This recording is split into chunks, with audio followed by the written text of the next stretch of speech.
Hello, and welcome back to Coffee Talk. All right, I'm coming to you live today from Austin, Texas. I've been down in Texas for a few weeks, just getting a feel for life down here, maybe a potential move in the future. You never know. And just spending some time with really great humans who nourish my soul. And that is what I want to talk about today. This idea of nourishment and offering yourself the care that you not only need, but that you truly desire. And I recently got a group of really just great friends, fabulous women back at home for a little brunchy brainstorm. And I wanted to hear from them what topics, really from wellness to just also their health and life, is on their minds as women.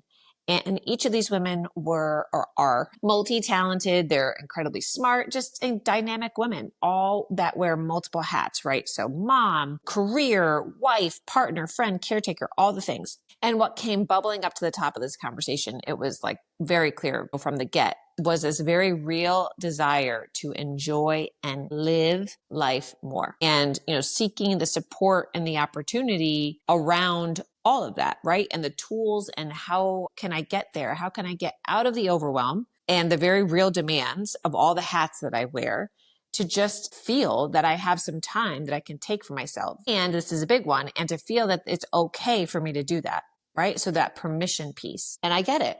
I mean, I don't have children of my own, right? But I definitely have been in that place where I don't feel like it's okay for me to do something. I need the permission to do it. I need to, and I've definitely mentioned this in past episodes where it's just, you're working on these shoulds, that are just not yours. Like these shoulds are just made up. So it's like that pressure. It's like almost like a pressure cooker inside, right? Where it's like, this is what I want to do, but I feel like I have to go and do shoulds over here because that's the right thing to do. And it just feels like just crap all the time. And when we really think about it, it's like, it's all kind of made up. So how do we get out from that yuck to start to make rules of our own and care for ourselves? And I mean, like really care, right? Like not just the care that gets us to surviving. I'm talking about the care that like we start to thrive in. And that to me is like the birthright.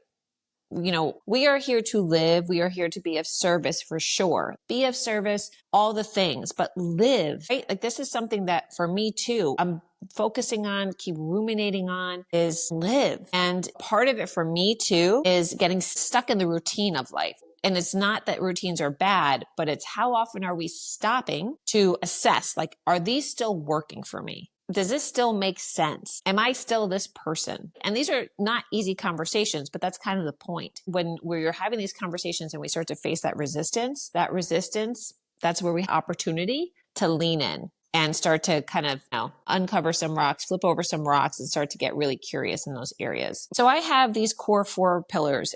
Their nourishment, their movement, their play, and pleasure. Within these, I have various non-negotiables that help me create balance, create kind of safety, create space, but also help me have the time to make delicious food, spend time with people that I love, have creative outlets, hobbies, etc., right? And it's not about being perfect, but it is about being clear. Right? So let's start with nourishment. And, there's nourishment for the body, like food. You have the mind, learning, puzzles, reading, crosswords. And then you even have nourishment for the soul. So you have things like mindfulness and meditation and breath work and spirituality, getting out in nature, rest, and relationships, right?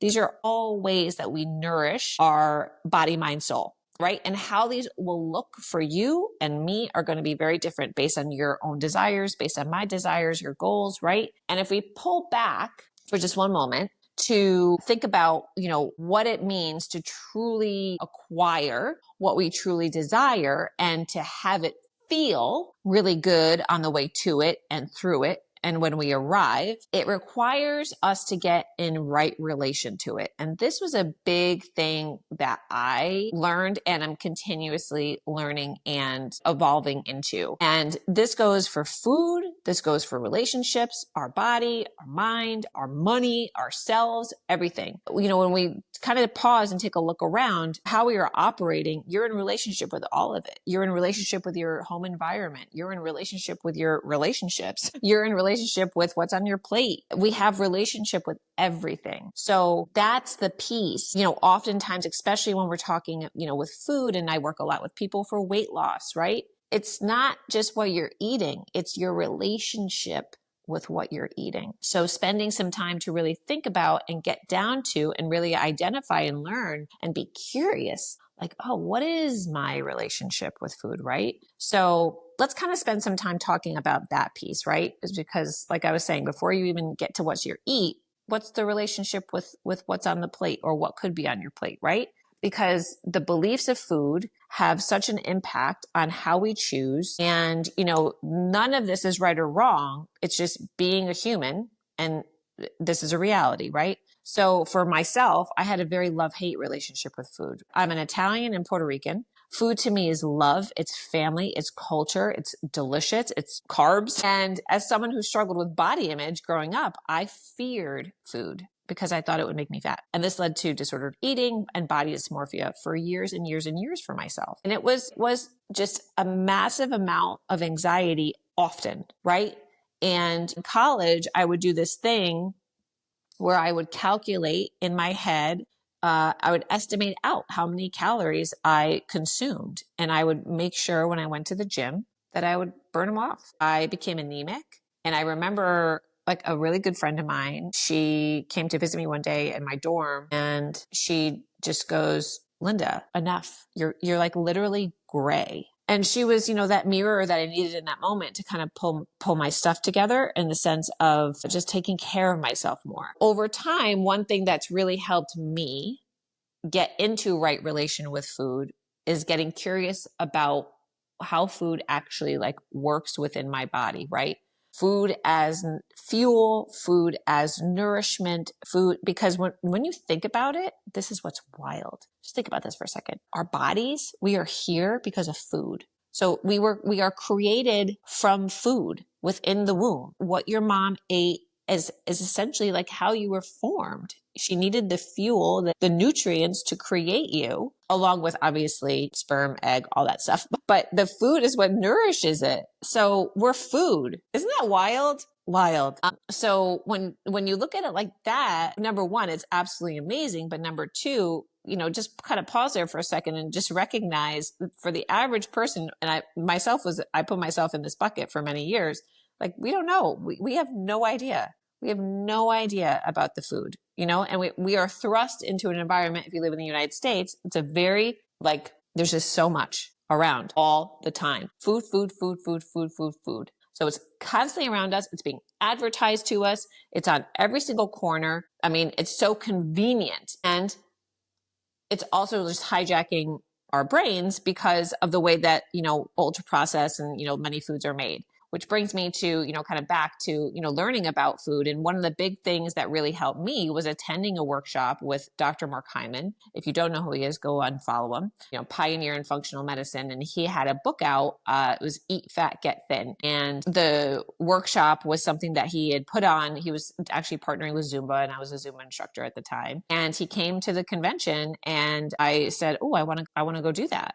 I want to go listen." And he shared the truth behind the fat-free revolution, the impact of sugar and processed carbs on our waistlines, and just how ultimately taking the fat out of food made us all gain weight. So, and then he spoke to the very important and very real benefit of incorporating healthy dietary fat in our diet, right? So this healthy dietary fat is actually what we need in order to lose weight and to feel better and to have, and healthy dietary fat is so important for our hormonal production. So, mind blown from that. And then after I left, I bought his book, read it cover to cover, and then I started reading more. And, but for years I feared fat, right? I thought if I ate it, I would become fat. And from that workshop alone, buying his books, I have totally, redesigned and revamped my relationship with food by learning about what's going on inside when I eat it and, how my body processes it. So, and just like any relationship, this all takes time, right? Like this wasn't an overnight thing. I started with one book and then I made a couple of tweaks. Like I took out a lot of dairy. I ate a lot of cheese, so I started eating less cheese and I took out, processed foods. And then, slowly over time, I just continued to adjust and find, I would say maybe 5 really good mentors, really good, truly science-backed, but also very real, right? Because we can get lost in the sauce with all the information that's out there, right? But when you really stop to think about it, the fundamentals are the fundamentals. Yeah. You got whole foods, right? So lots of vegetables, good proteins, healthy fats, shopping that periphery. That's the word, right? Periphery of the store. Is that the word? You get it. You know what I'm saying. Periphery, whole foods, movement, right? So getting good movement throughout the day, sleep, sun, and hydration, right? These are like the non-negotiables, right? So if you want to really simplify it, and really, when we start to make these changes in these non-negotiables, we start to build self-trust. And this is a big piece of getting into right relation, is building the self-trust in yourself that you are fully capable to take care of yourself in the way that you deeply desire, and do it messy and imperfect, and ask for help. And I think another challenge, and I've dealt with this too, is this idea of good, bad, right? We put labels, this good, bad label on food. This is good food. This is bad food. And this idea that health is this perfect image. And that's just not true. Health is inside. Health is inside out. So you got cellular function, you got metabolic health, and all of that is really what health is, not this just image. Because there are plenty of people who are thin and completely just terrible health, but they might look great, but they're just in terrible health. And then there's someone that you might pass on the street that you would consider maybe a little overweight, who's in great health. So health is inside out. It's not an image. I will say though, the more you are really focused on that inside out, chances are the outside is going to start to follow, right? So, this good, bad idea when it comes to food and categorizing in that way, this can lead to feelings of shame and guilt after eating. And I know it did for me, right? So when I would eat something bad, go out and have, tend to overeat at dinner out, I would feel, this now guilt, and I would have to go to go exercise it off even more, right? So this constant loop of, chasing this desire to be healthy, this desire for the perfect body, but also, I deserve a cheat, and because of this restriction, right? This restriction mindset of good, bad, right, wrong, etc. And it all leads to these spirals of shame and guilt.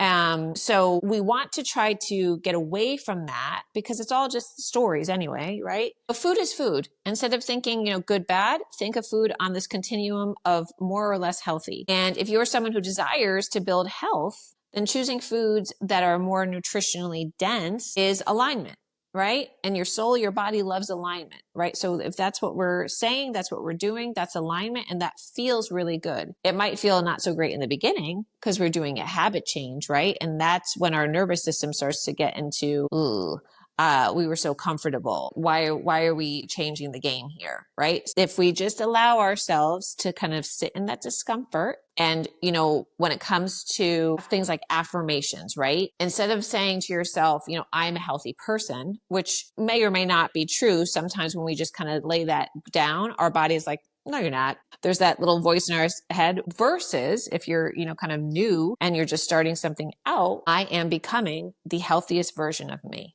right? And by just saying that, your body's like, okay, got it. It's a slightly just different change, but it kind of locks in with our mind a little bit more, versus I'm a healthy person, where, that might be not necessarily fully true for you, and you're trying to convince yourself of something. Whereas I am becoming the healthiest version of me, that is active. And then you can start to ask yourself, like, what does the healthiest version of me choose to eat? Yeah. So it becomes like this way of a delineation and a great tool for choice. And I just want to point out again, all of these changes, these shifts, this taking care of you, nourishing you, it takes time to find a flow, find the systems, find the routines, the rituals that work well for you. And that's okay. So it really goes back to getting curious, asking the questions, and getting into that right relation with the thing. And before that, with you.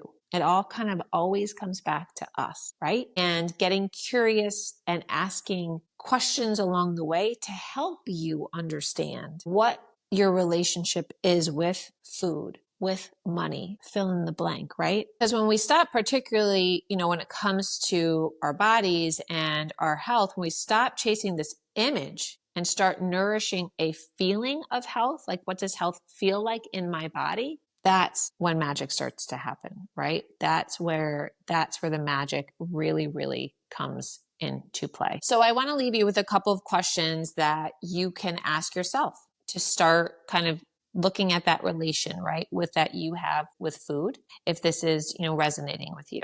So first is, what messages did you hear about food, body image, or weight growing up? And how did these messages affect your relationship with food? What would eating from a place of self-respect and self-love actually look and feel like? And this is one where you really can pause. I want you to close your eyes and just kind of drop into that, right?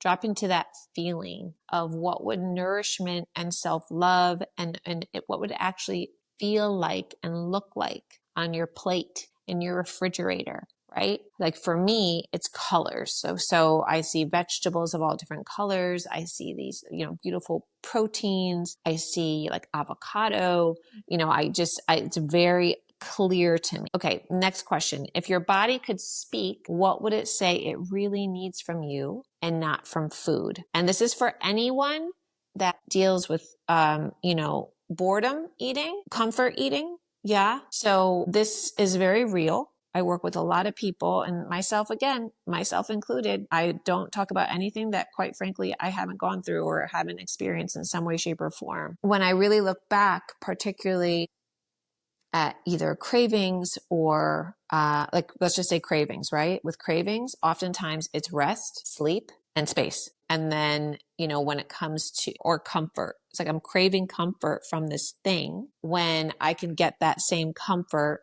from sleep, space, rest, or even spending time with someone I love, or going out in nature, going for a walk, right? So what is it that you're really craving in that moment? Okay, next question. What, if anything, is preventing you from nourishing yourself in the best way possible? And then once you have those answers, I want you to kind of challenge yourself and ask to those answers, is this absolutely 100% without a doubt true?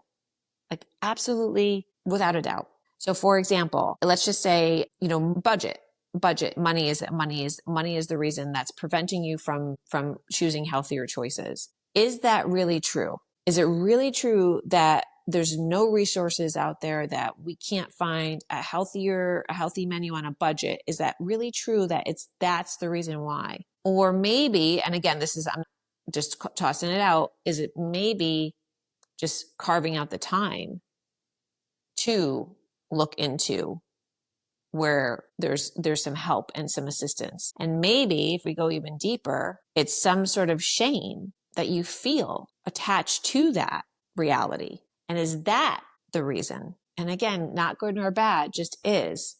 Because the more we can dig and the more we can find, then we can really get into solutions that are real and sustainable, and not only help you get into right relation with the thing, but with yourself. And that's what's really that's what it's all about. So, challenge those truths. And last one, what would it feel like in your body to be rid of all the thoughts and concerns and stories that are running in the background when it comes to food and body image? Again, no perfect answers here. They're just yours, and you might feel some resistance in answering them. And believe it or not, like I was saying before, that is kind of the point.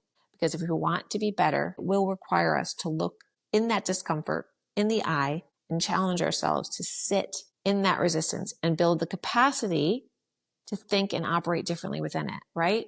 In order to build that right relation. So we're going to be building on these core 4 pillars over the next few episodes. If this is something that you want to dive deeper into, you can head over to my website, lifeincolor.online. And there's a program there that I have and run. It's a 5-week program. It's called L.O.V.E. And it's for that woman who is craving more aliveness, more love, more connection to herself, more right relation. And each week you'll get helpful guides. We talk about tuning into that little voice. We talk about offering ourselves the nourishment and movement and pleasure and play that we need. We talk about, getting super grounded in our values, and we talk about, how we can express ourselves in ways that, just allow us to feel so damn good. So go over there and check it out. Don't forget to like, subscribe, and share, and I'll see you next time.